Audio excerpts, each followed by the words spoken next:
Dash 99 lifted. They fly in some of the UK's most dramatic landscapes. Okay, the weather's starting to close in. I'm worried I can't get over the ridge. My escape option at the moment is to go up. From high-rise city centres It's going to be bumpy, it's going to be turbulent, guys. to remote peaks battered by extreme weather. The top looks to be in cloud. Can you confirm that's the case, Over? The crews of Yorkshire's 2 air ambulances risk their lives Gone unresponsive. It's just gone unresponsive on us. to save yours. There's potentially fatalities involved. That car's a right mess. Delivering intensive care by air. It's not safe. There's a lot of blood there. There's a lot of blood there. No matter how critical the case, This is the first time anything like this has ever happened. We're circling a house fire. however risky the place, I'm going to get down there quickly. He's got an almost complete amputation at the right knee. You're having a heart attack, okay? The heart is blocked. Let's get loaded and go. going to extraordinary lengths, Hey, this from Medic 2 at the patient's side, however. with humour You might get rest at week off if you're lucky. What is it, Thursday? Yeah. and compassion. Okay, chick. We're just going to get you out, all right? Don't worry, we'll look after you, I promise. This time on Helicopter ER. Team fight to save the life of a pensioner who's been crushed by a runaway trailer. We've got laceration to the neck, right-sided chest injury, tummy soft, pelvis grossly stable. This chap's critically unwell at the moment. I lost my foot, slid down it. A walker is in agony after plunging 12 feet off rocks in the Pennines. Have you got any pain here?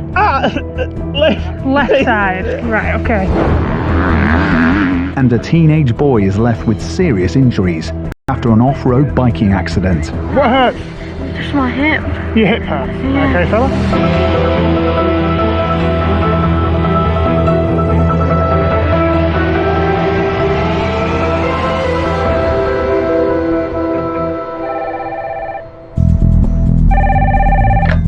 Right. I'll stick him on it. Job at Doncaster. At the Air Ambulance HQ, there's a call from 999 Control. Paramedics at a serious crash need backup. Below knee amputation, patient versus trailer. Thorn, Doncaster. Pilot Gary will rapidly get the team off the ground.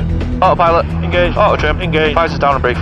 Held a helipad over the hangar. Good left. All good inside. Dr. Steve is on board with paramedics Matty and Rach. All good left, mate. And I've got eyes out 160. Transitioning. Obviously, when a limb's been amputated, the blood vessels can be significantly damaged, and if there's free bleeding from arteries, that can very rapidly be fatal. 99, go ahead. Just an update on the job. A Land Rover towing a trailer. The trailer has come off. Mounted the pavement, taking the patient with it. It's then pinned him against a concrete wall. The police have managed to pull the trailer off the patient. And then found these serious injuries, over. Roger, ETA is 6 minutes. That is 6 minutes ETA to scene, over. The team are racing to the centre of the market town of Thorn.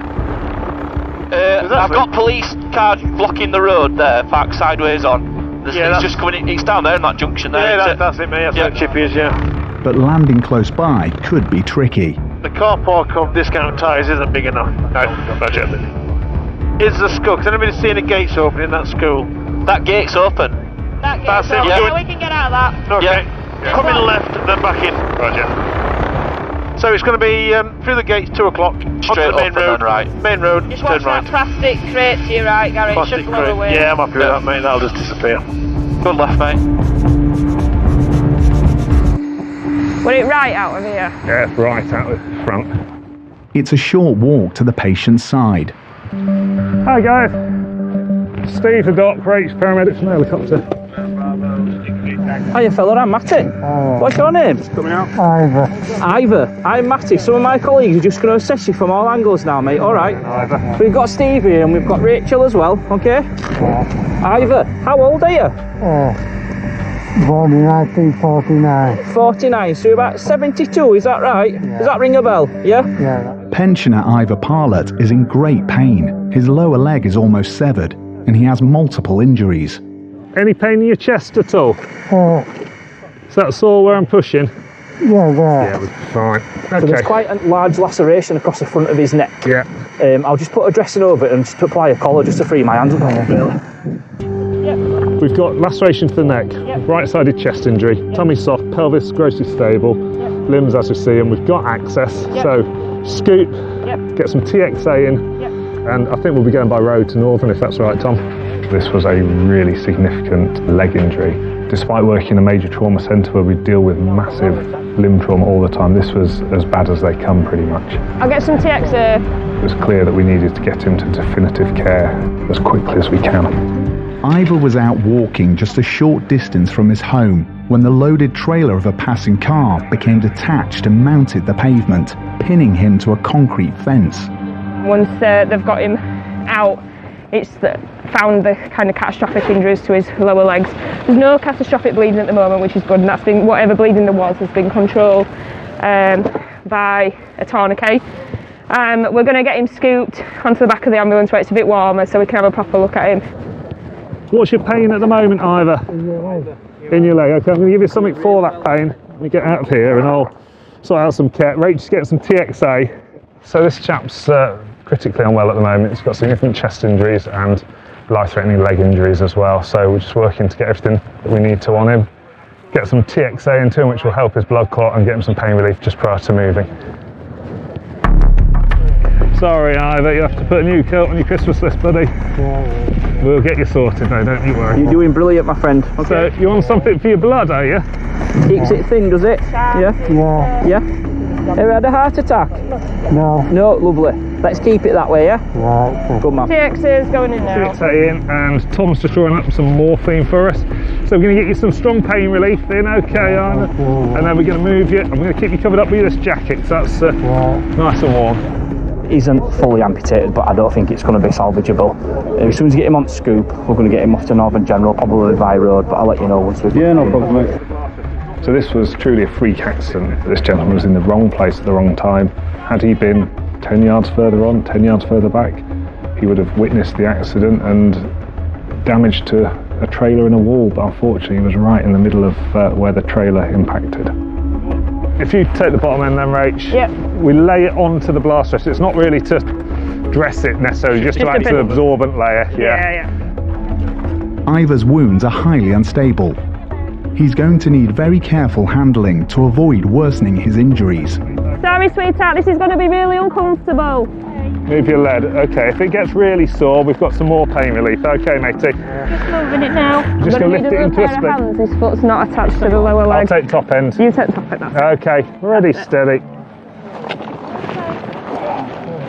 And that's it, lovely. And just lay that down there. That's cool. Right, we're halfway there, guys. Little roll. Ready, set. That's it, good. Okay. Any further bleeding could prove fatal for Ivor. Let's try. Okay, right. Police officers probably saved his life by applying a tourniquet. You guys first on scene. Cracking job. Well done. So this gentleman's got some significant traumatic injuries. It looks like we're going to administer some blood. Just need to get that ready now, so I'm just going to prime the device.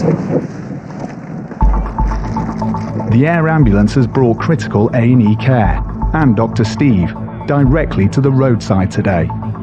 Ready, brace, lift. Okay, and across. Ivor is unaware he's too unstable to fly and must go to hospital by road. Okay, we'll get you on the ambulance, get you to hospital then, buddy. You alright, sweetheart? Have you found my glasses? I'm not sure at the moment, sweetheart. We'll have another look quickly before we go. Driving their patient means it will be easier for the team to resuscitate him by the side of the road if necessary. Ivan's in his 70s. He's got blood pressure problems, on some medicine for blood thinning, so this is a limb-threatening injury. It may well be a life-threatening injury given his age as well. But we've got the blood clotting medicine into him. We're just setting up for a blood transfusion if we need it. He's got some analgesia on board, so we're just about ready to head off to the Northern General, which is the nearest major trauma centre. They specialise in limb reconstruction, but having a look at that injury, it's a high-energy injury that may not be constructable. Do you remember everything that happened? I don't know. No. Okay then, Ivan. How's that pain at the minute? My leg. Your leg, okay. Okay. The air ambulance team will continue Ivor's life-saving care en route to hospital. We're all here, let's go. But it's a 30-mile journey, and there's no time to lose. Ivan, because your blood pressure's low, we're going to give you a blood transfusion, okay? Ivor's internal bleeding is putting pressure on his heart. He could go into cardiac arrest at any moment, and his chest injury is life-threatening. Okay, Rach, I think we're probably going to decompress his chest as well. Right. Just going to do a little injection in your chest to make your breathing easier, okay? There was significant air collecting around his lung and pneumothorax, so we had to do a chest decompression to allow him to breathe more easily and to oxygenate himself. Sorry, buddy. This is a time-critical intervention, so we had to do it in the back of the ambulance. At Sheffield's Northern General Hospital, a full trauma team is assembled and waiting for Ivor. The ambulance is now 7 minutes from the hospital, but Ivor is struggling. Have you still got a lot of pain, Ivan? Yeah, please. Okay, I'm going to give you something stronger as well then, buddy. Very strong medicine, this one, okay? Yeah. It'll take the pain away, though. Yeah. Dr. Steve is giving him morphine and ketamine, the most powerful drug they carry. Still got a lot of pain, Ivan? Yeah, I'll give you some more of that stuff that makes you feel a bit spacey, okay? They reach the hospital just in time. This leg is mostly amputated. Ivor's going straight to resus, where the trauma team will take over the fight to save his life.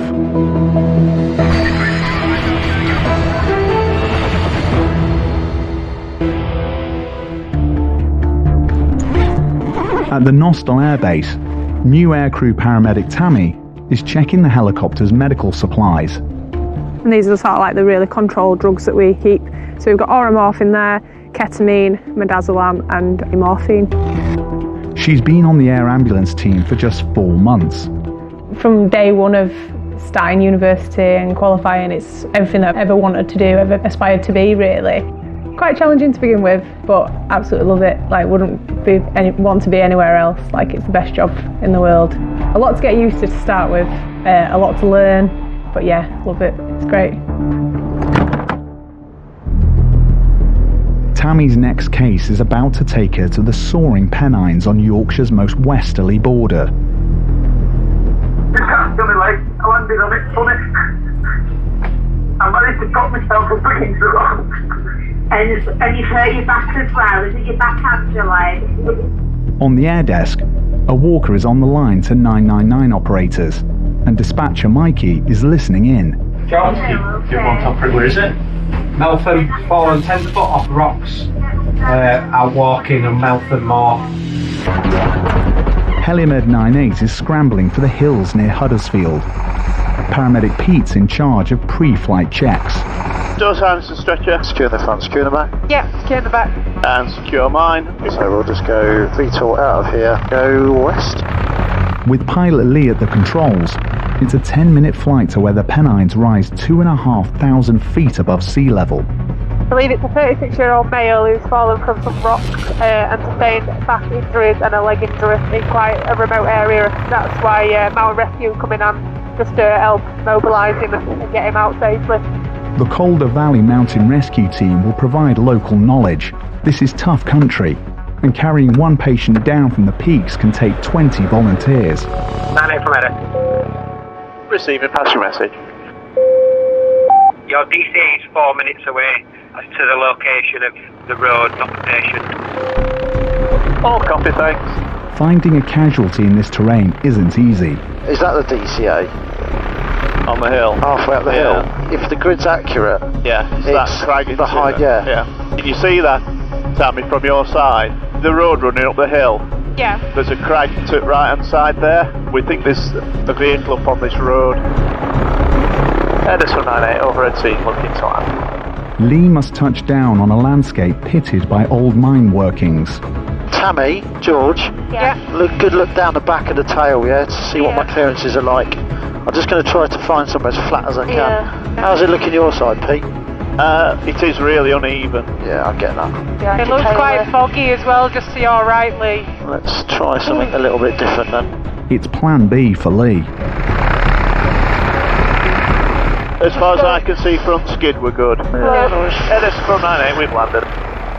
The accident has happened on a rocky crag high above a remote road. Andrew May was out for a walk. So what have you done, Andy? Have you been at the top of that rock? I was going to take a picture. I lost my foot, slid down it. Right, okay. Can't feel me right leg. All right, sweet. So you've been at the top of here and then you've slid down. Okay. What we're going to do is we're going to get a set of observations on you and then we're going to go from there. Andrew has fallen 12 feet, but he was already living with the effects of a serious sporting injury that forced him to give up rugby. So pain-wise at the minute, where's hurting mainly? Your leg? The centre of my back at the bottom. Right, okay. I got like a really horrible pain in my hip. So what we'll do at the minute is we'll give you a little bit of gas and air and then I'm just going to have a feel down your neck and your back and then have a look at your legs. All right. So if you just take deep breaths on that for me, get that into your system. Deep breaths. That's it. Really big deep breaths. And that's going to squeeze on your arm. There's a risk this fall may have worsened his existing spinal problems and cause life-changing injuries. So at the moment, do you have any pain down your neck, Andy? No. Okay. Any pain? Yeah, there it is. There? Yeah. Okay. Pains through to your back. And what about here? From there, yeah. Okay, so what we'll do, Andy, is we'll pop a little cannula in you and then we'll try and give you some more pain relief, alright? So you're definitely not allergic to anything? Just codeine, I think. Codeine? Yeah. Have you ever had any sort of reaction to morphine, anything like that? I'm on morphine anyway, for my back. Right, what's wrong with your back? I've got 4 prolapse discs. Right. Let's try and take some deep breaths, Andy. 99% there. That's it.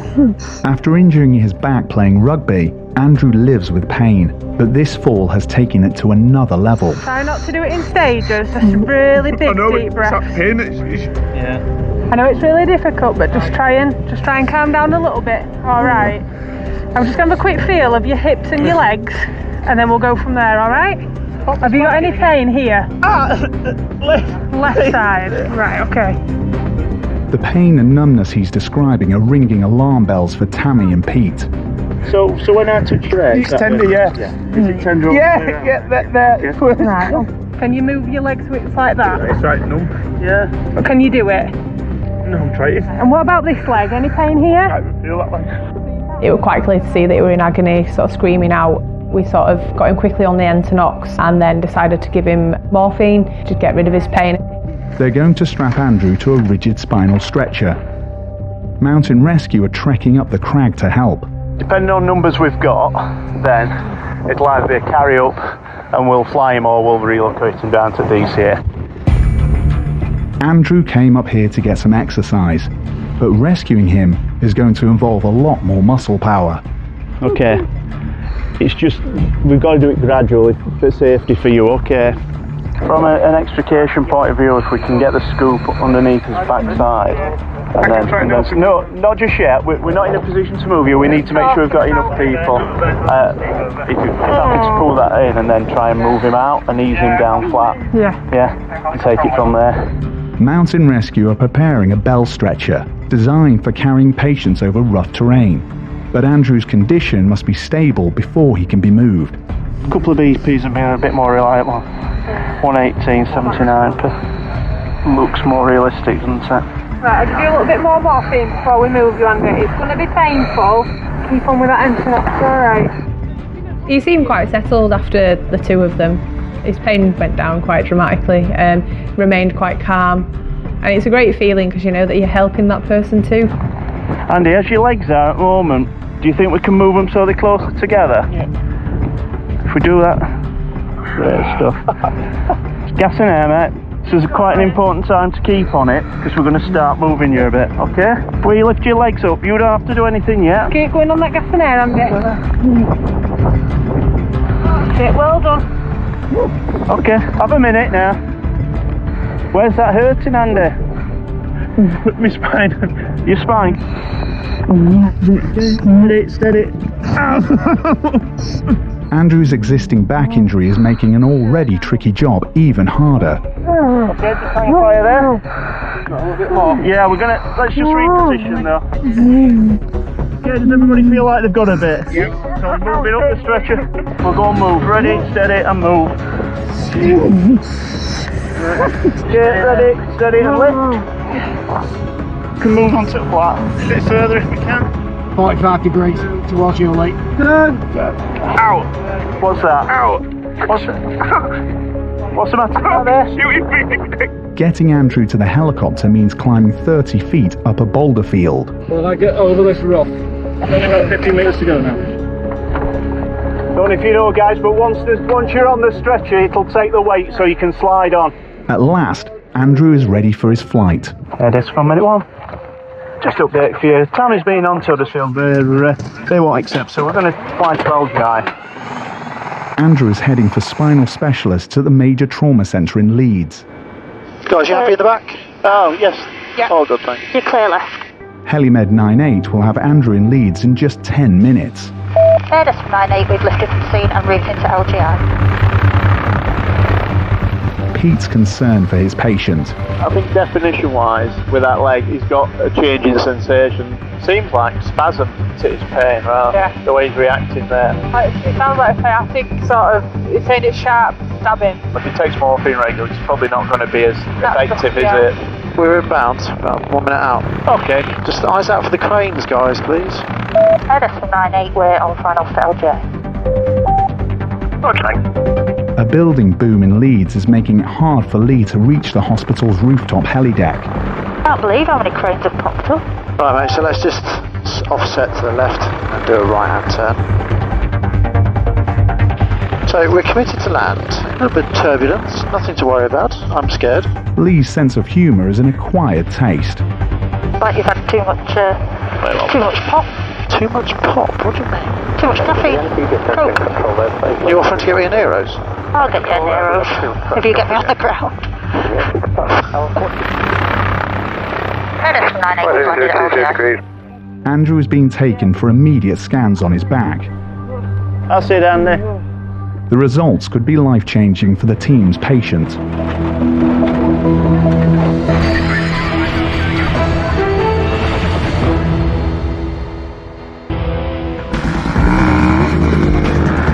Every weekend, hundreds of bikers come to Doncaster to test their mettle around the toughest motocross track in the UK.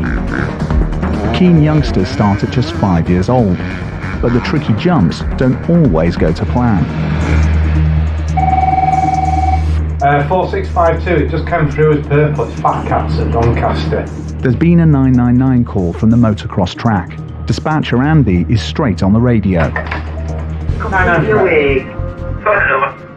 Matty, could you just turn around and start making your way to Fat Cats for me, please?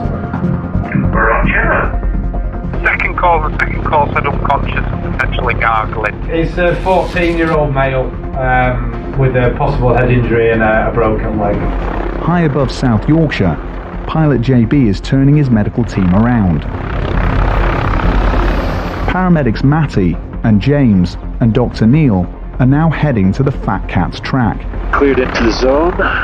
They've been called to rescues there many times before, but it's unusual for the patient to be so young. So we're going to local motocross circuit for a 14-year-old child who's apparently come off his bike and he's got a head injury, so if he's unconscious and has a brain injury, then that can affect the way in which you can open your mouth. So sort of spit and saliva and possibly blood related to a head injury can cause you to gargle, and then you don't get oxygen to your brain. En route, worrying details are coming through. Go ahead, over. It's just an update. It sounds like this little lad is ridden into a stationary motorbike. His motocross helmet is actually cracked and he's having apneic episodes. Potentially fitting, I think. So just update, over. It sounds serious. Speed is essential. The Airbus H145 can fly at speeds of up to 160 miles per hour. Sorry, Steve, we are ETA 2 minutes to the grid. I've got the sight visual, so we'll try and find an open area, and you might have to walk across. There's also going to be dust issues as well. Wind is behind us at the moment. Okay, got the group of people down low near the trees. There's an ambulance, all good, coming round. Right, so you're okay on the left, mate? Just going to come left a little bit. Yeah. That position's good going forward. I'm just going to land here. Okay, mate. You're still good left. Yeah, you cleared out the aircraft. Thank you. Air desk from 99, that's us landed at sea. The boy is lying where he fell, in the middle of the dirt track. Local paramedics have just arrived. Hiya guys, you alright? Hiya. I'm James, this is Neil. You just got here yourself? Yeah, no worries. Hello, this is Damien. Come off that jump, maybe 35 miles an hour. Doesn't remember anything post-jump, so query loss of consciousness.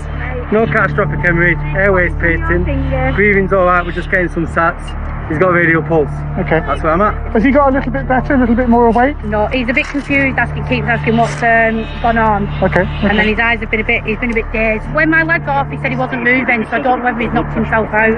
14-year-old Damien is dazed and in a lot of pain. He's a regular at this track, but today he lost control on a jump. Damien, or Neil, what hurts? It's just my hip. Your hip hurts. Yeah. Okay, fella? I can't feel my leg, it really hurts. So it's your leg that's giving you all the trouble, isn't it? My hip, yeah. Okay, can you, which side, left or right? Left. Okay, with this left hand, point to where it hurts most.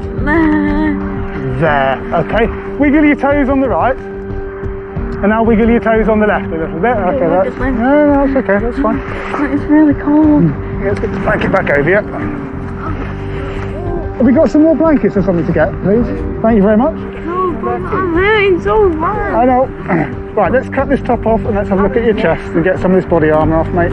Damien was wearing all the right gear, including a back protector, but he was doing 35 miles per hour when he came off and landed on his left side. What are you doing? Just having a little... Why are you pushing down on me?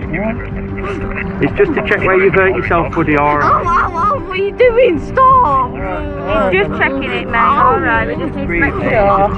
Let's have a bit of a cut down there, James, and have a little look. Sorry, fella. Okay, we'll keep you covered up, alright, but we just need to have a look at your hip, okay? Alright, buddy. The team need to establish exactly what injuries he has. You're alright, we'll be as gentle as we can with you, mate, okay? We'll leave you some painkillers in a minute, alright? You're doing ever so well, well done. Damien's dad is staying close. They travelled across the Pennines from Manchester to the track today. So what I'm going to do is pop something in the back of your hand. What? So we can give you some really strong pain relief. What are you doing with my hand? Wrapping an elastic band around it. There we go. What are you doing? Hang on, I'm going to bash the back of your hand. Just be brave and let me crack on and it'll be done. Damien is confused. He may have a head injury, and James is concerned about his hip pain. Is it round here, buddy, it hurts? Yeah, is it lower than where my finger is, or is it higher, or... Can you point with your finger for me where the worst of the pain is? Yeah. There. Are you doing a needle? Yep, can you swear loudly? Now's the time to swear loudly at me. No, it's fine, I don't mind needles. Oh, bloody hell, that was alright. You moaned about the elastic band, and you didn't moan about the needle. The team are keeping the mood light, but James suspects the boy has suffered a serious fracture. So James, hip, leg... He's sort of just pointing around, it's kind of between his trochanter and his anterior superior iliac spine, really. He's just kind of showing generally around there that it may be a little bit swollen. In my head, Sheffield in the DCA, and we don't necessarily need to go, but can we get the DCA any closer? We'll try. Right, we're just going to ease your boot off now. We're going to do it really gently, okay? If it's too painful, just say it and we'll stop and we'll give you some pain relief first, alright? Just see how you go, buddy, alright? I'll just support his leg, yeah. Well done, yeah, great stuff, that's brilliant. Broken bones can move and trap vital blood vessels. James wants to check blood is still flowing to Damien's foot. Just wiggle these toes again, buddy. Yeah. Does it hurt if I straighten your leg like that, or is it okay? It's alright. Got a good pedal pulse, his foot's nice and warm. Damien's dad saw him fall. He's at motocross today, he's been doing training. He's been going really well, bit too fast. Hit this, hindsight, come right over, and obviously landed where he did. Then he was complaining about his head, then the bump come out, and he was in and out of consciousness. He wasn't himself, really. He wasn't nice at the start. Is the pain gone now? Oh, nice. There you go. Exactly the right amount then. Damien started biking when he was 8 years old, but he's never had an accident like this. Air Desk Medic 3. Go ahead. This young lad, 14, I think, come with his bike, GCS 15, he's got left hip pain, had to morph, much more comfortable. Scoop DCA, and we're going to get the crew to take him to Sheffield Children's, I think. To get him off the ground and into the ambulance, the team need to roll him onto a 2-part scoop stretcher, but it will hurt. You're going to do a little roll towards us now, okay? Oh, no, I'll get off my head. No, listen. We'll try not to touch it as much as possible, okay? We need to have a little roll towards us, alright? You grabbing it. Look, we're just going to roll you over. It'll be over in a minute. Alright, on roll. Everyone got a bit? I don't want to roll. Yeah, on roll. Ready, steady, roll. Well done. Here you go, mate. Made it look easy. Am I on? We're going back down. Nearly. Ready, steady, roll. Ow. You're alright, mate. We're doing well. Right, you pop your hands down there for me, and then can you, with your other hand, just cover that cannula up so you protect it? That's it, great. And then in a second, we're going to put you into a sleeping bag. All right, so you'll be nice and warm then. You happy with head, yeah? Okay. Ready, steady, slide. The team's specialist sleeping bag will provide instant warmth and maintain Damien's body temperature. He had a potentially significant mechanism. He's come over here at about 30-35 miles an hour and then sort of face planted into something else or the ground. But actually he's awake and talking. He's had a bit of morphine and he's a lot more comfortable now. So we're going to keep him warm and take him to the ambulance. Everybody ready? On stand, ready, steady, stand. Okay, and forwards and to the right. It takes 6 people to navigate the long walk over the bumps and jumps of the dirt track to the waiting ambulance. Alright, I'm back. Yep. Just rest here for a minute while we get stretcher sorted out, so to stop. Okay, ready, steady, lower. Bro. Damien will soon be on his way to the hospital care he needs. Open your eyes again. You okay? Yeah. You've got a bit of a headache, have you? Yeah. Your dad was outside with us, mate. Yeah. He's on his way to the hospital to meet you, okay? So don't think you're on your own. It's just for a little bit, but my colleague's going to look after you, okay? Yeah, you'll be fine, mate. Don't worry. Damien is 35 minutes from the Sheffield Children's Hospital, where he'll be scanned and x-rayed. His favourite hobby has left him with serious injuries.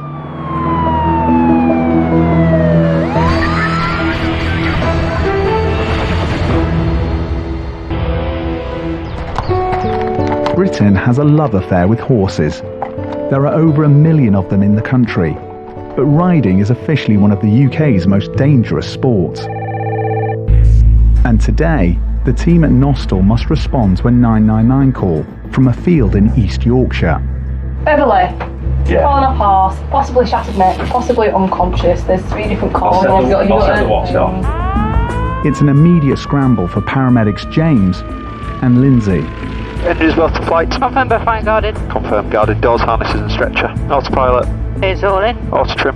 Is in. 100 on the blue line, T's and P's are good. And then the landing line green. 40 miles away, the rider was lying unconscious and injured where she fell. Dr. Brian is duty doctor on the aircraft. He's preparing for the worst. We've got reports of somebody who's fallen off a horse, but not just fallen off a horse, he's unconscious. With reports of potential neck injury as well. Apparently, I don't know how they'll be able to tell, but reported as having a shattered neck spine or a shattered spine around the neck. So we're concerned about obviously being unconscious falling off a horse could be a head injury, but also if you damage your neck very high up, the nerves to the rest of the body stop working. 798 Alpha, basic service, Doncaster QNH 1026. The team are regularly called to serious riding accidents. There's a spectrum of injuries at horse incidents. It can be something from a bit of concussion, falling off your horse and banging your head. There's something more tragic of the horse, which may weigh a ton, rolls over and lands on top of you. You can have some catastrophic injuries resulting in death. They are now just 10 minutes flight from their patient.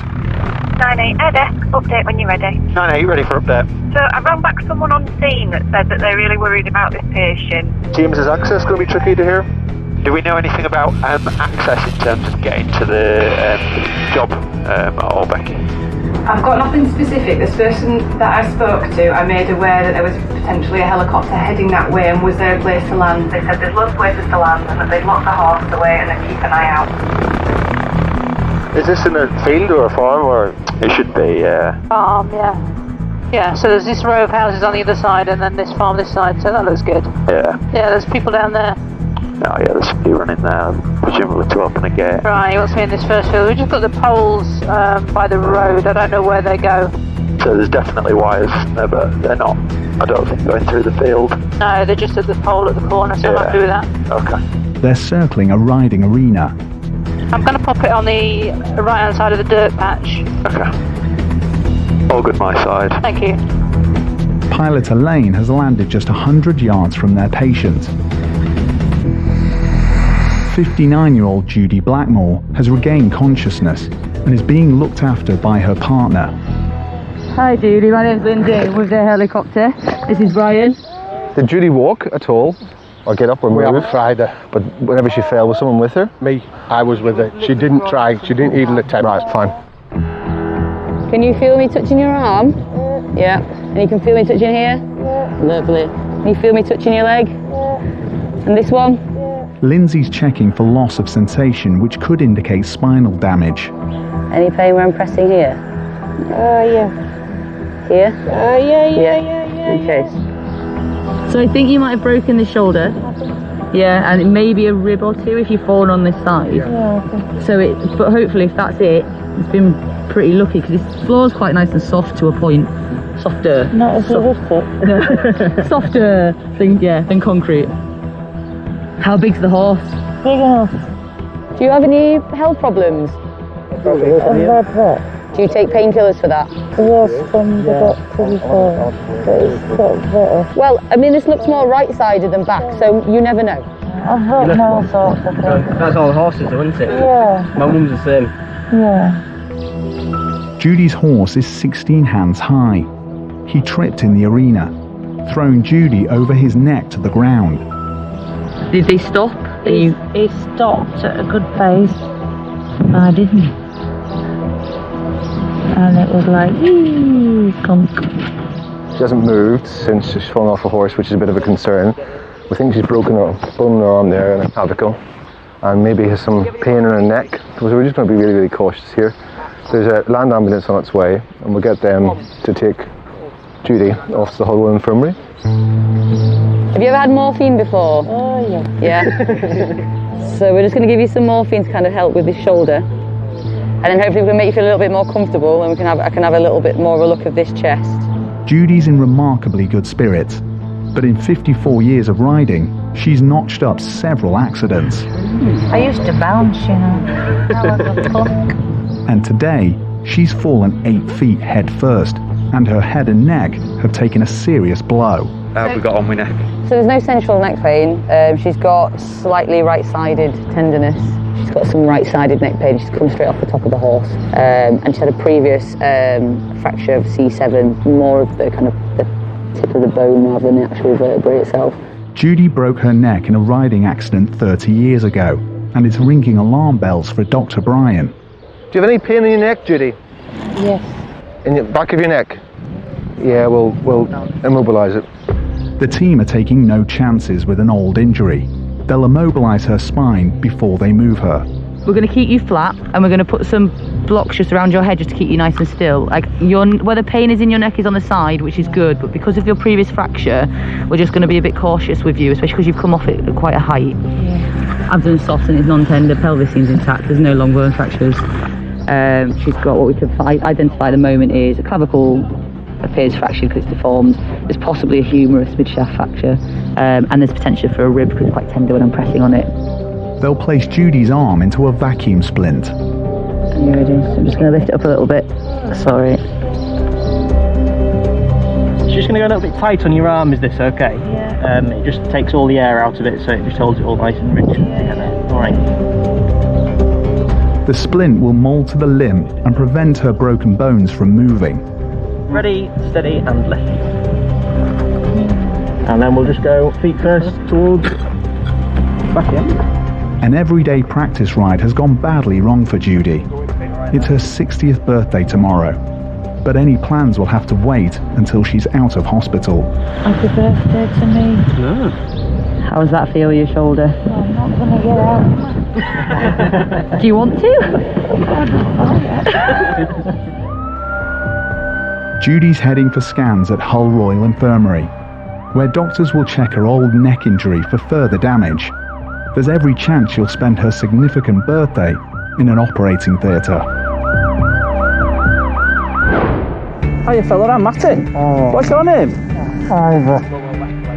Doctors in hospital battle to save pensioner Ivor Parlett, after a runaway trailer mounted the pavement and crushed him against a concrete fence. Ever had a heart attack? No. No, lovely. Let's keep it that way, yeah? Despite the odds, Ivor survived, but he has no memories of the day he almost lost his life. It's just a blank. I can't even remember going out shopping. Very hard to comprehend that, how it happened. It was 1 in a million. Ivor suffered multiple life-threatening injuries, but surgeons couldn't save his leg. They had to do like a full leg amputation. I had to have about 8 or 9 titanium plates put in me to bind my ribs back together. Some at nurses used to say, "How are you here? Are you bionic? What's up, you know?" I says, "Oh, another one." Yeah. I said, "I don't know. I don't know."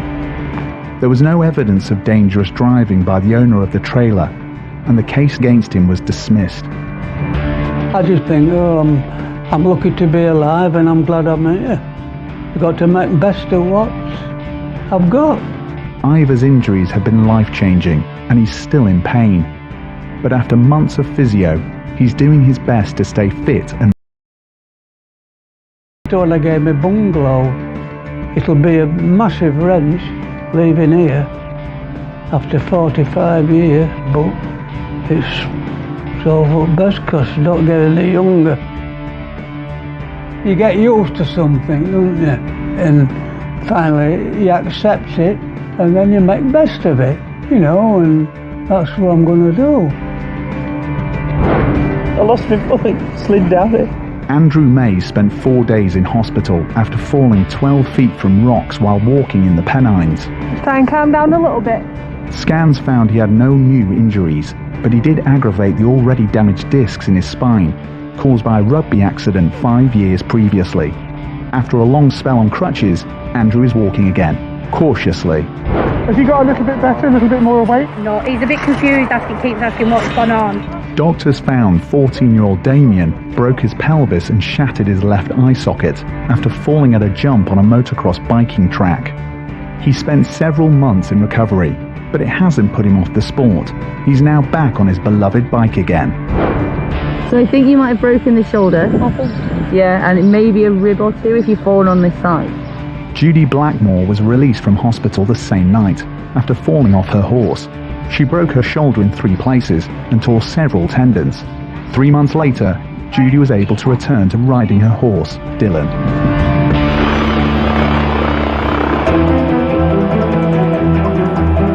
Join the dedicated paramedics of the Helicopter ER with all episodes from the previous series. That's available on Discovery Plus, but next on Quest Night, Paddy the dog smells trouble at Border Control Sweden.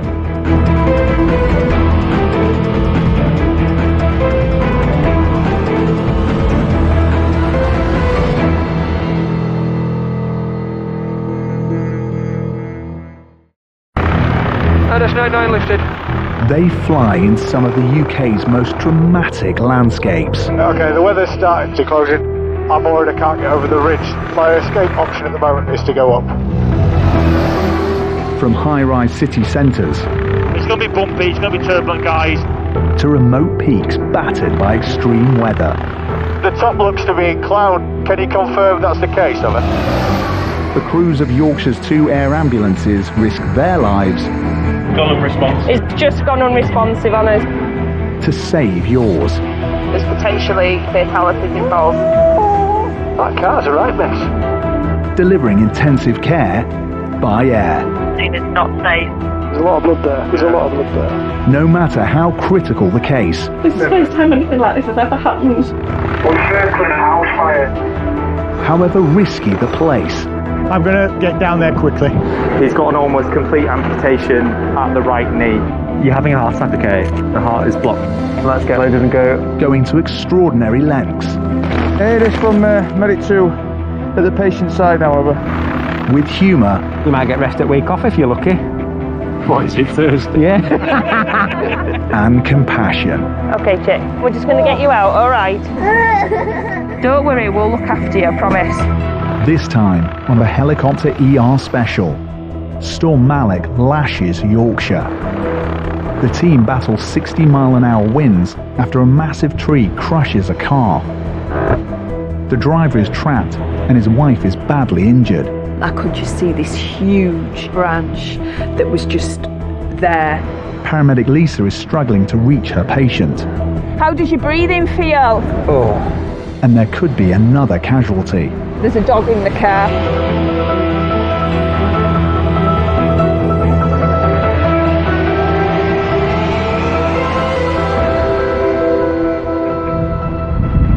The Met Office has issued yellow weather warnings for high winds and rain.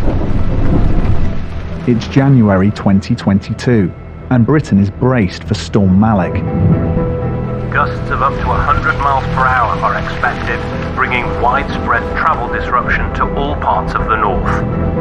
The extratropical cyclone, which has brought down power lines in Scotland, is now battering northern England and whipping up high winds around the airbase at RAF Topcliffe in North Yorkshire.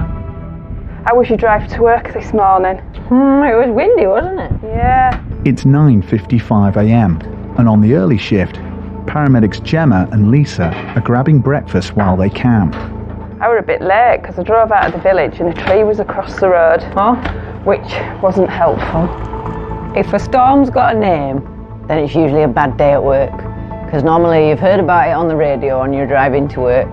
They're telling you of trees coming down and fences blown over, and you're pretty sure that today's going to be a busy day. But the team's breakfast may not last long. On the air desk, dispatcher Andy's listening in to a 999 caller from a storm-battered country road. Yeah, he's trapped in the car. There's a tree trunk right over top of the car. He can't physically move. It's really pinning him down. In North Yorkshire, the high winds have felled a huge oak tree and it's crushed a passing car. He's got his head trapped by the big trunk. He's in quite a lot of pain. Are you still on top of it? I can't hear you for the wind. Just get as quick as you can with a fire engine and an ambulance. Stay in the line. I'll tell you exactly what to do next. Andy's straight onto the team at RAF Topcliffe. I've got a job for you. It's York, a place called Bransby. A tree fallen onto a car, somebody trapped. I don't know any injuries or anything yet. Alright, I'll try and keep you as informed as I can. Nice one, bye bye. It's an immediate scramble for Gemma and Lisa. Engines about to fly. They are unguarded. What happens in the first 60 minutes after trauma can mean the difference between life and death, so the team are taking off despite the weather. You're in the front. Good in the back. There's the your front right. There's the wind. Oh. When we were taking off, it was gusting 55, so we took off with local shelter. But once you get away from that shelter, you feel the full force of the wind. I've been flying 30 years, so I've experienced quite a lot of sort of bad weather phenomena in that time. What's normally a simple operation can become quite complicated. Hi, desk 98, we have lifted. Roger, lifted, thanks. You're going to be first on scene, I think, as well, over. All received, thank you. They're racing to the village of Yearsley in Yorkshire's Howardian Hills. Go up along the edge of the line of the clouds because they normally indicate turbulence. The crew are keeping their eyes on the sky. They're flying on the very edge of strict safety parameters. If conditions get much worse, it won't be safe to fly. The patient needs you. You know that the land resources may be quite a way off. So really, if we don't get there first, they're going to be waiting a long, long time. And, you know, as the minutes tick by, patients can deteriorate. The team have 11 miles to cover to the trapped man.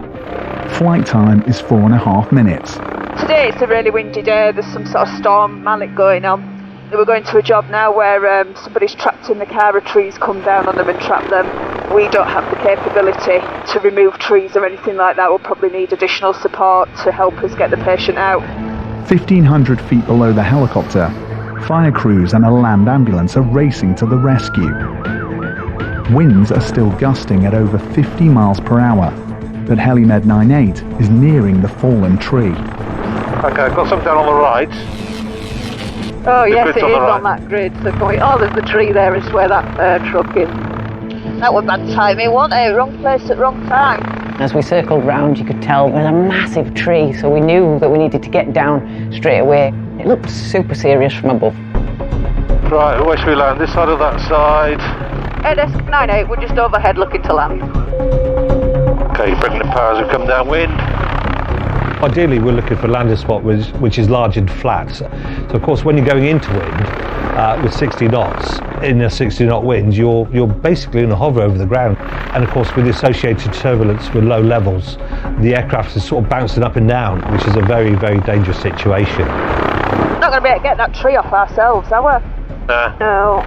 You might be able to fit through the 12 o'clock gap, Lisa. All right, okay. It's been a bumpy descent, but finally, Colin lands his team. Clear out. Yeah. Can you just grab that side there? Just grab that fence in case it breaks. You all right? Passers-by who stop to help are relieved to see the helicopter team. Cheers, buddy. Have you got us? Yeah. There's a man in the driver's trap. In the car? Yeah. A woman is sitting dazed and bleeding at the roadside. Are you all right? Yeah. Will you have a quick look at this lady? Hello. My name is Gemma. While Gemma checks the woman over, Lisa heads for the car. Lashed by the storm, a mature oak has split in two and smashed through the roof. I just remember thinking, how on earth can anybody be alive underneath that tree canopy? Hello. How are you doing there? Oh. Right, what's your name? Giles. Giles. My name's Lisa, I'm one of the paramedics off the helicopter. Okay, so what's happened? Can you tell me what's happened? I think a tree blew onto my car. Right, and you were just driving along, were you, or were you parked up? I can't remember. Right, okay. And are you hurting anywhere? A 2-ton section of storm-damaged tree is pinning 58-year-old chartered surveyor Giles Bilton by the chest. I could just see this huge branch that was just there, and looking from the passenger side door, I couldn't tell whether any of it was piercing through his chest wall, whether it had gone through his abdomen, whether he was pinned by the legs. I couldn't see anything. Do you think you've lost consciousness at all? Just about. While Lisa tries to examine Giles, Gemma is treating his wife. And what do we call you? Stephanie. Stephanie. Were you in the passenger seat? Yeah. Is that your partner in the car? My husband. Your husband. Okay. Do you remember what happened? No idea. You don't remember at all? Apart from your head, which you've got obviously a bit of bleeding from, is anywhere else hurt? My left shoulder. The left shoulder's hurting. And did you walk out of the car? Did you get yourself out? Can you remember? I don't know. Does anything hurt in the top of your legs here? Okay, let's have a quick look at you. Let's have a look at this head. So Stephanie was quiet, and that was a big concern. She'd got herself out of the car, which was brilliant, but patients with head injuries can deteriorate quite quick, and that was in the back of my head. Jaw is really sore. Jaw's sore, My okay. left shoulder. Yeah, I'm going to have a look at that now. Just breathe normally in and out for me. All right. Tree fell on top of it. Yes, it did, yeah. Concerned passers-by came across the crash and called 999. They've stayed with the couple. This lady's name is Stephanie. She was sat on the roadside already. I managed to speak to Giles to establish that he was speaking and breathing okay. He's got some chest pain, he says. It's very scary. A fully grown oak can weigh 15 tons. Only the fragile roof and door pillars are supporting its weight. They could give way at any moment, crushing patient and paramedics. Can't see him because have a look inside. Is that lady all right? I've spoken to her, she's talking. Hiya buddy, we're just going to get you out as soon as we can, all right? Desk Medic 2, can you chase up fire? I can't get to this. Oh, they've just pulled up, thanks. How does your breathing feel? Tight. Can you feel all your fingers and your toes? Oh. Yeah. Right, okay. Have you got any medical conditions? I have now. Right, just bear with me 1 second. Who's in charge? Right, okay, so he's trapped. I can't really see him because of the whole tree. The tree's actually separating the middle of the car. Have you had a look? Yeah, I've just been round, So it looks like it's resting on the right side of his chest. It's causing him some chest pain. So really, we just need to get the tree off so I can get to him and assess him properly. Okay. It's a difficult one. For Fire Incident Commander James, it's a rescue fraught with difficulty. While we carry saws on the fire engines, we don't carry equipment to cut up a tree of that size and the main trunk. That tree weighs tons. We can stabilise a car with blocks so it doesn't rock about and move, but we can't stabilise a tree. This is not what Lisa wants to hear. Right, stabilise it as best you can. Giles, it's Lisa again, the paramedic. Listen, fire service are here now, so we're just trying to work out a plan to obviously get this tree off you. I'm going to move out of the way now. Dog. Your dog? Dog. There's a dog in the car. Straight away I was thinking, is the dog still alive? Couldn't see a dog, couldn't hear a dog. We didn't know if the dog had run off or whether it had been crushed. But while the fire service check the car for a dog, they find another, bigger problem. Yeah. You've gone inside the car as well? I've not asked him, I've only just seen them now. Lodged tight in the crumpled back seat is a shotgun for use in hunting, and the team don't know if it's loaded. Straight away, that's a hazard. I need to make sure that nobody was in the car trying to help the driver and accidentally set the gun off. With a potentially loaded and damaged gun in the car, they need to get Giles out fast, but he's trapped under 2 tons of solid English oak, and time is not on their side.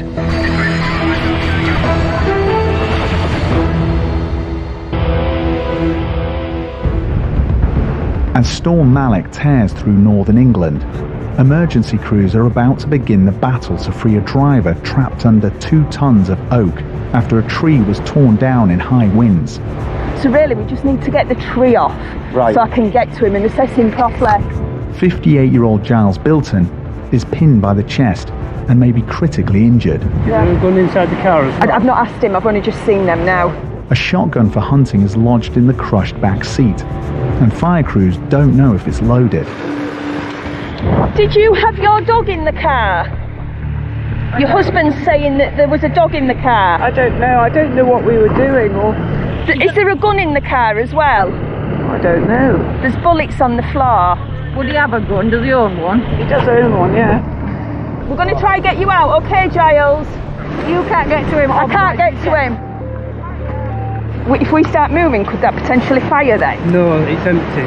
The gun is checked, and thankfully it's safe, but the loose ammunition is another matter. With the impact of the vehicle, the ammunition had spread around the car on the floor. In every car crash there is a risk of a fire happening. You've got petrol, you've got electricity. Fire would set the ammunition off, and obviously with it being shotgun pellets, that's even worse because the pellets could fly in every direction. So that's a lethal hazard. I just didn't want them to tell me that, because all the time I'm aware that time is ticking by, this patient needs to get out, it's really, really cold, everything's stacking against us. Hands on your chest just to make sure that we're not missing anything.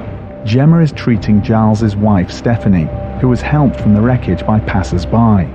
Does that all feel okay?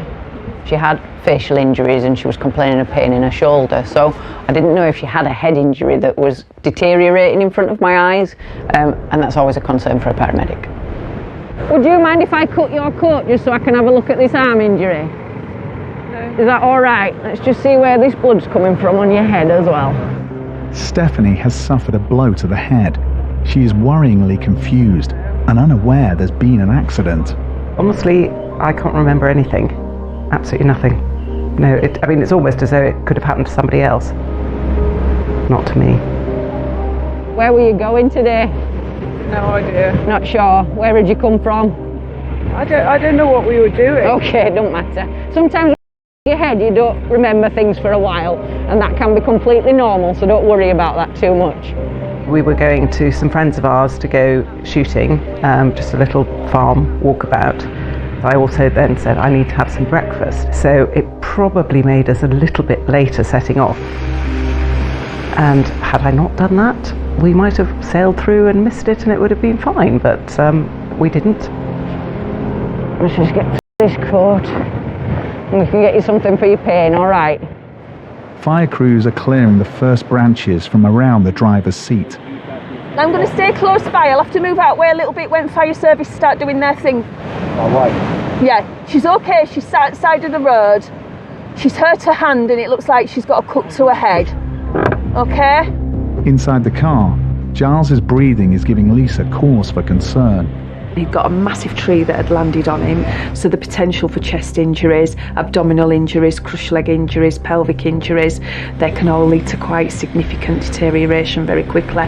The tree has come to a stop just short of fatally crushing Giles, and Fire Incident Commander James can see his team are facing a huge task. We had safety officers posted just to watch what the tree was doing as we did each cut.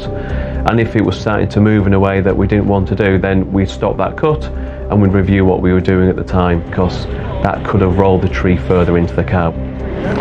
Before you start lifting any tree trunks, I want to get a set of obs, because what I don't want, if the branches are occluding a bleed and then we lift it and it crashes. The danger is when you start chopping away at a tree and moving things around. That piece of tree could have been occluding a major bleed, and what I didn't want was for them to start moving the tree around and the patient have a massive internal bleed or external bleed that I'd not been able to get sight of before that started to happen. Strap this blanket around you. 20 yards away, Stephanie is getting cold. I know, we're going to get you in that ambulance in a minute, it'll be really warm. The team's helicopter can only carry one patient, and Giles is the most critical, so a road ambulance has been called to take her to hospital. Your ambulance is here, Gemma. Thank you. Can we go with that for her? Yeah, so she can get warm. Yeah. So, this is Stephanie. Can I suggest we put the scoop on the floor next to her and we'll just move her across? Because I don't want it all else really if stuff's coming down. Okay. Shoulder hurt. All right. Stephanie, we need to pull you slightly towards me because we can connect this spinal board underneath you. With the ground ambulance crew, Gemma is rolling Stephanie onto a two-part rigid stretcher called a scoop, but it's painful. Only a little bit. Well done. How are we doing, Stephanie? Cold. We'll get you warmed up, I promise. Do you have any children or anything? Yeah. Do you know how old they are?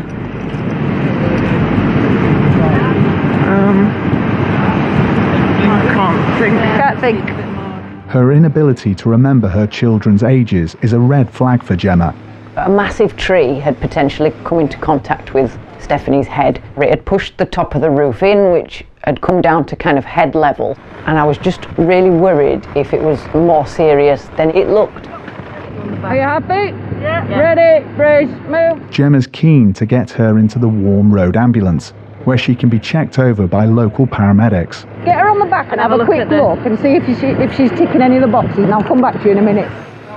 So I've said to him just to get her on the back and do like a full survey. She's a bit forgetful in that she doesn't know where she was. No, well, he's come close, so maybe saying the same thing. Yeah, I mean, that's a big old impact, because that's come through and proper cracked her on the head, hasn't it? The firefighters are now inches from cutting Giles free. The branch was laying across the driver, up over his body, on his shoulder and against his head, and it was going up past behind him. So we identified that if we cut the rear part of the branch off, it gives us that small amount of room, we could see it, just enough to move his shoulder out from under that tree. It was only a small amount, but it was enough to free him from that part of the vehicle. I'm feeling like it's taking forever. Then there's a breakthrough. Okay, Giles, that's the one. They've done it. The main branch pinning Giles to his seat is cut through. How are you doing, Giles? Yeah. You alright? Right, I'll come round and have a little look at you. It's the first time Lisa has been able to lay eyes on her patient, and it looks like he's in a bad way. Hiya, Giles. That's taken a little while, hasn't it? Your wife's in the ambulance, she's going off to hospital. Alright. I just recall seeing this huge branch that was literally an inch away from his face. And I thought, wow, you've been talking to me, but you're looking poorlier than you sounded at the other side of that tree trunk. So I was really concerned for him. Can I cut your jacket, Giles? Oh, you have to. I do have to, love you, sorry. Are you hurting anywhere? Just a bit of chest pain. Yeah, okay. I'm just going to cut your jumper, Giles. It's cashmere. Oh, I'm sorry. Here, take a big deep breath for me. How does that feel? Okay. Okay. I'm going to do your blood pressure, Giles. All right. I'm just putting a thing around your arm. And it's going to go tight in a minute, okay? I'm just going to listen to your chest, Giles. Deep breath. And again. Just hurts there. And again. Oh. The 2-ton tree has been pressing on Giles's chest, so Lisa's checking his oxygen levels, and they make for alarming reading. Gemma, can you get some oxygen? I'm just going to bob an oxygen mask on you, Giles. Right, we need him out pretty quick. I think he's got quite a significant chest injury. Giles's injuries could be life-threatening. The team are up against the clock, and they need to get him out of the car fast.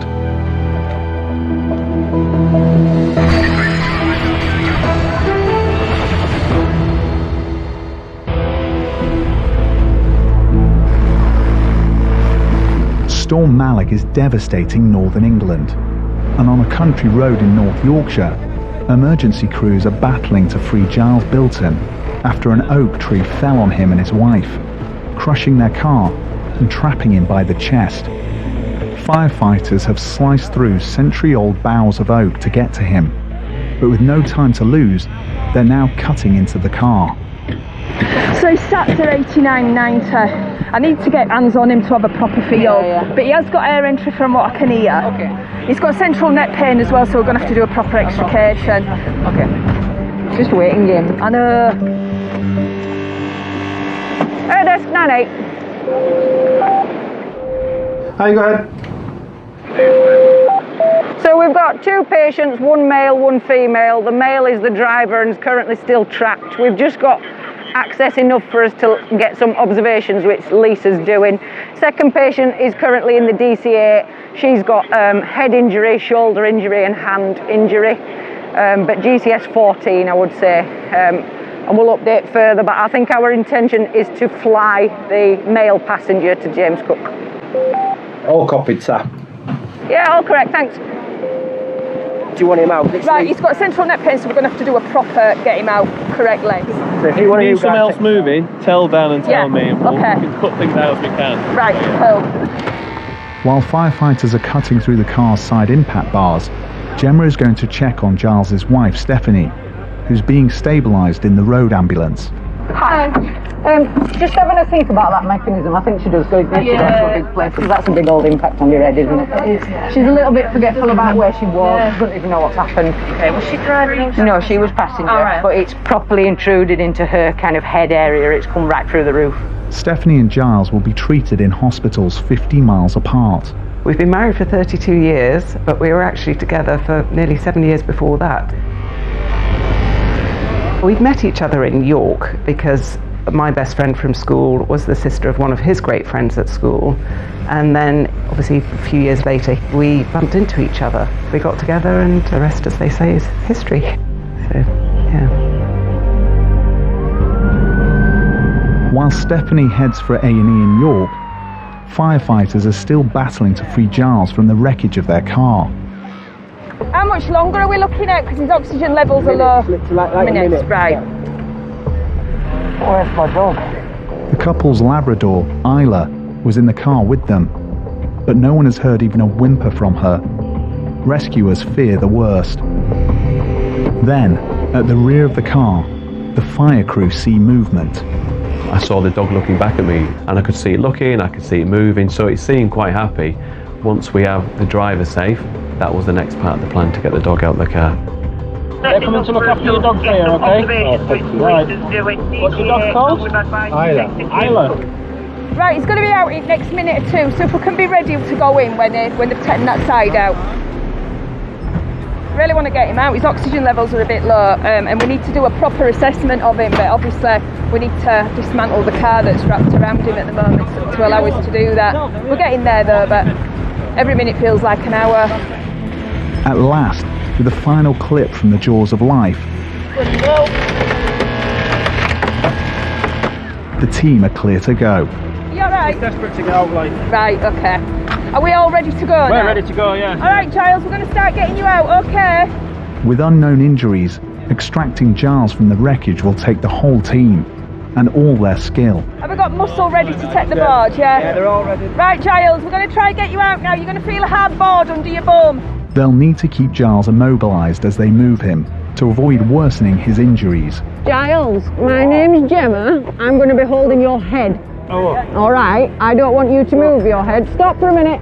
What's the matter? Don't move. Don't move. What's wrong, Giles?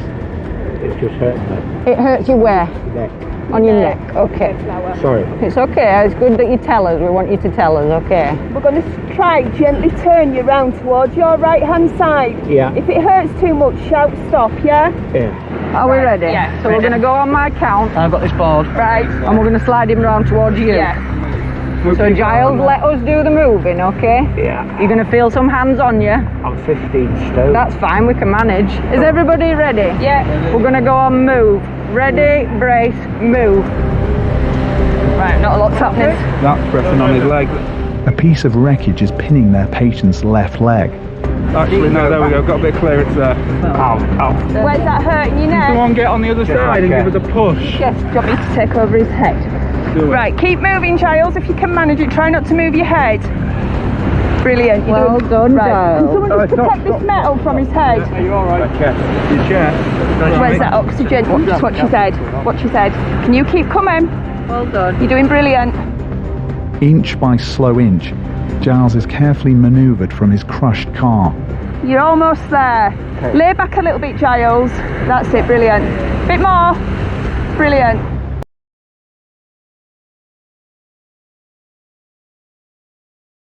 Fantastic. At last, Giles is free. Have we all got the weight of the board? Where's it hurting, Giles? In your chest? Okay. Right, everybody ready? Yeah. Ready, steady, slide. Right, I think we're about there. We just need to... Giles, can you lay down for me? Rest back, Giles. That's Good it. lad. Brilliant. You're doing fantastic.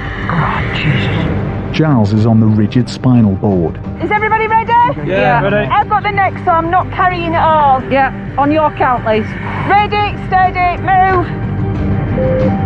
Right, down. Okay, just straighten this leg, Giles. Right, can we have that scoop stretcher just from over there? How are you feeling, Flower? Okay, A bit rough. You've had better days, huh? When he finally came out, it's just like, thank goodness now I can get on and do what I've been trying to do, what's felt like hours ago when we first arrived at scene. And you can get 360 access and you can go on and do your full trauma assessment and work out what's actually going on and what injuries has this patient got and how time critical is it.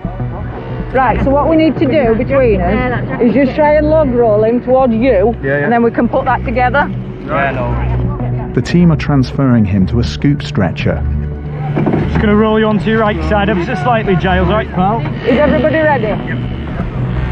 Ready, steady, roll. Okay, just try and put that scoop underneath him. Okay, are we together? Yeah. Right, can we get the straps then? Giles, any pain there? No. No? No. Any pain here? No. And how does your tummy feel, Giles? Okay. Does it hurt here? Just there. Right. From the chest. Let's have this hand, Giles, so have a look at your veins. You're cold, aren't you? Giles's core body temperature is dropping dangerously. Storm Malik is bringing a wind chill that's making this January day feel even colder. Giles, I want to put a little needle in your arm, is that alright? Just so we can give you some pain relief and things. So it might feel a little bit uncomfortable while I'm doing it. It's not the best, is it? Gemma is struggling to find a vein to administer vital drugs. Time was sliding through my fingers and I had absolutely no control over it. And you are very aware of it when you're at scene and you've got a critical patient. You don't want to be on scene longer than you absolutely need to be. How are you doing? Struggling. We need to hurry up and get a move on. Giles urgently needs to get to the James Cook Major Trauma Centre, 30 miles away to the north. But at the waiting helicopter, pilot Colin's getting an update from the air desk, and it's bad news about their destination. Hiya mate, are you okay? I've just been on with GNAS. She said they're both on the ground because they're out of wind limits. They lifted earlier on and headed, from what I can gather, towards Durham and had to abort because of weather. So she said it was 69 knots at Durham. The further north you go, the stronger the wind gets by the sound of it. I'll leave it up to you guys to make your dynamic decision, as it were. The team now face an unenviable dilemma. To fly on a mission they may be forced to abort because of the storm, or to go by road and lose life-saving time.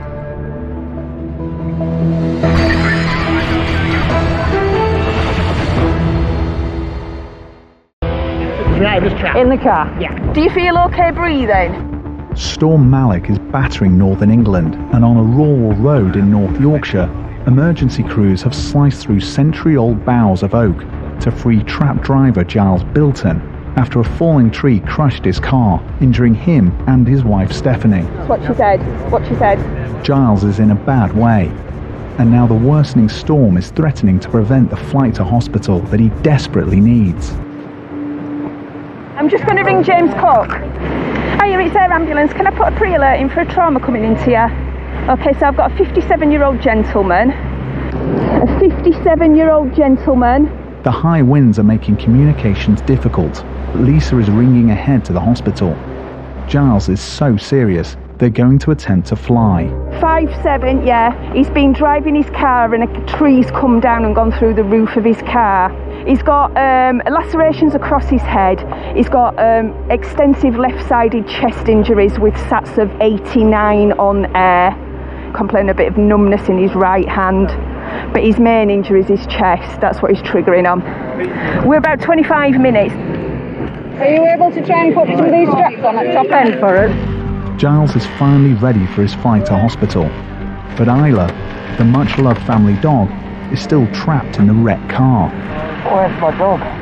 They're just pulling it out now, I think. Isla had none of the protection that helped save her from the worst of the impact. But incredibly, she's none the worse for her ordeal. The dog was in its cage, it was wagging its tail. It was nice for it to come out like that, and obviously it went with the neighbours, so the family had a bit of comfort that they got out of the car and the dog was safe in the car. The dog.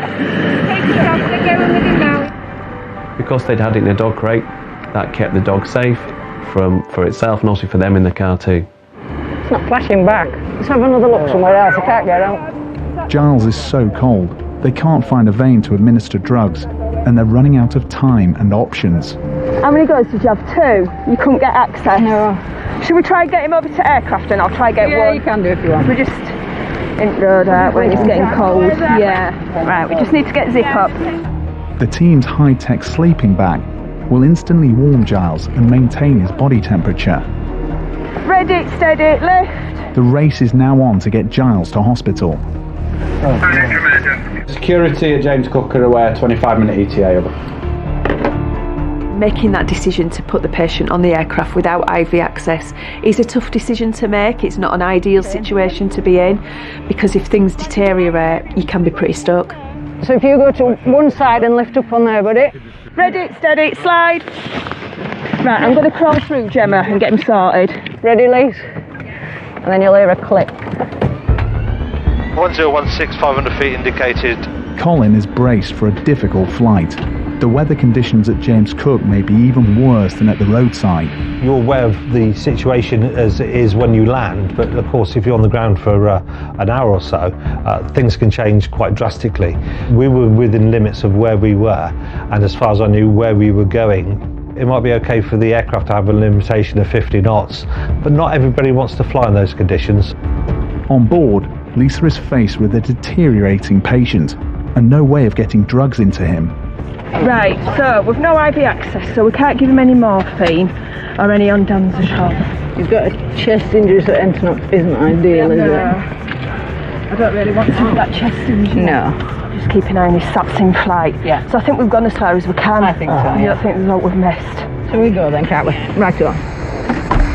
It was fingers crossed and hope for the best. The sooner we got to hospital, the better. So it was just a case of let's hope and pray that this journey's uneventful.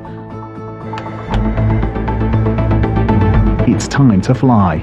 Yes, Andy was on the phone. He's a bit concerned about the wind speed because the Great North turned back on the way to Durham. All right, okay. Our limit's 50 or 55. We've guessed the 49. You normally get your aircraft shaking, so I'm not sure how this is in the wind, you see. Right. Engines both to flight. They unguarded. Doors, harnesses and stretcher. Close and secure front right. Foot in the back. Autopilot. Is on. Auto trim. Is on. Helipad out of here. We'll just go through that gap here, but I'll give us plenty of height. We weren't even sure if we were going to get there. As we started to lift her, I just remember thinking, please, weather, be on our side. Please just let us get there. 1 hour and 27 minutes after the 999 call connected, the team are airborne. And, if all goes well, just a 16-minute flight from the care Giles desperately needs.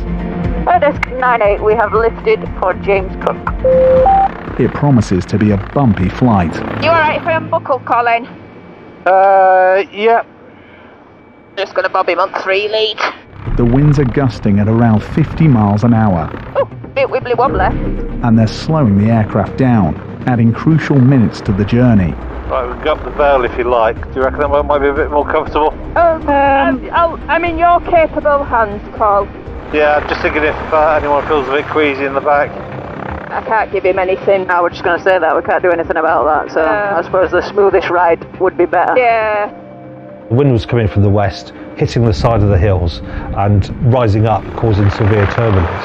So I opted to fly up the Vale of York, where hopefully it would be smoother, to the top end of the moors, and then to James Cook, which gives us a longer flight time, but more comfortable, more safe, because the last thing you need to do is break the aircraft. The wind is making this a very difficult flight. If the storm gets any worse, they will have no choice but to land or turn back. Across the north of England, even airliners are struggling to cope with these conditions. Storm Malik proved problematic throughout that incident. It caused the incident, it made it extremely bumpy in the aircraft getting to the incident, and it did not let up. In the cabin, Giles's readings appear to be stabilising. It's the first time I've ever been to a tree versus car, but I must have had a sixth sense this morning when the tree was blocking my village to go to work. It was a really difficult extrication. It seemed to take for ages to get him out of the vehicle and do a proper assessment. And meanwhile, you're always really conscious on a winter's day with gusty winds that the patient's getting really cold. Unfortunately, these things just take time. He was trapped for the majority of that time. It took ages. I think we'd have been less than half an hour if he hadn't been trapped. Yeah, I think we would, but what can we do? Getting him out. I think you see your life before your eyes. Someone were watching over him. You got 3 minutes to go. The wind's westerly, so we'll have a look at it as we go past and see which feels most comfortable. But we'll probably fly the line of the road because that's probably the safest thing to do, and then just turn it into wind. They're just 5 miles from the hospital. Colin's checking the latest wind speeds. Teesside Elevate 98, can we have wind check please? Surface wind at Teesside 280 degrees 29 knots. And looking at the wind, it's gusting 40. Thank you very much. That sounds more like it. Elevate 98 Alpha's final for James Cook. Roger. It's good news, but with the helipad now in view, Colin's 30 years of flying experience will still be needed. You're fighting the controls all the time, so what's normally gentle manoeuvres can become quite extreme manoeuvres to control the aircraft. And if you get some sort of extreme downdraft close to the ground, it can be quite hair-raising. Right, this makes it very tricky. Keeping it into wind a bit, just need a little bit more power. Gonna go long. If I turn it, there we go. Right, just go back left slightly. Nice. Hello, Stanley, we've landed James Cook. Roger. I think it's fair to say that everybody breathed a huge sigh of relief when that aircraft put its skids down at James Cook.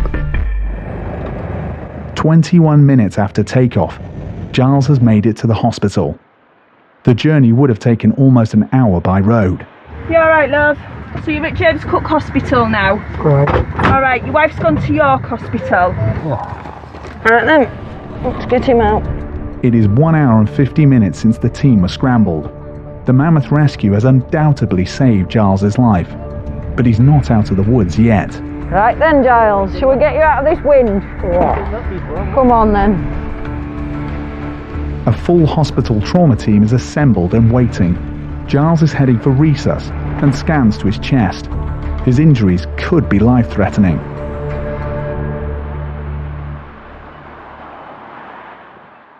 I was obviously struck on the head and had a laceration to my forehead. I had a bleed behind one of my eyes, and I broke my humerus and smashed my shoulder and scapula. Yeah. Okay. Shoulder hurt. My first memory was in the hospital. The whole of that time is a bit confusing because you know, your brain I don't know if it's a sort of self-defense mechanism or what, but you're a bit foggy and you get a bit muddled, and nobody would tell me what had happened to Giles. The first time I saw Giles after the accident was when I was brought home from the hospital. He was waiting in the kitchen for me, and it was a great relief to see him again. Clever girl. I remember going past the village hall thinking, wow, this is seriously windy, and the next thing I know I was just waking up in a complete mess in a car with a tree all over me. I was pinned to the seat, I could hardly breathe. The seatbelt was like a ratchet strap. I was quite desperate at that point. And then I think I just blacked out. And then the next thing I knew was that there was this voice in my ear just saying, is there aught I can do? And this was a farmer, Mr. Gray. I didn't realise the injuries were that bad until I heard a helicopter coming. We'll get the stretcher with the longboard sideways on and just try to gently turn it. The air ambulance staff were incredible, and there were lots of them, so I thought, well, it must be quite serious. Giles broke 6 ribs.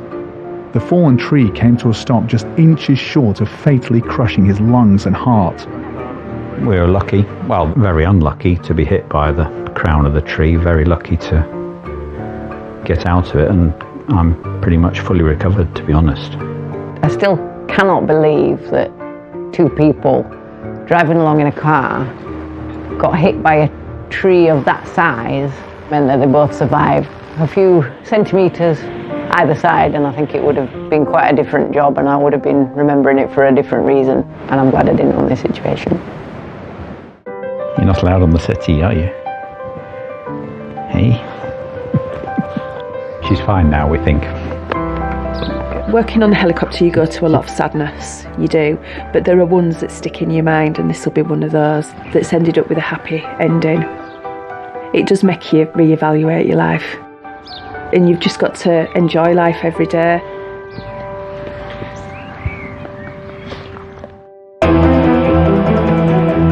Every situation different, every life important. Stream the previous series box set of Helicopter ER on Discovery Plus. Next on Quest tonight though, that's a lot of beer for personal consumption at Border Control Sweden.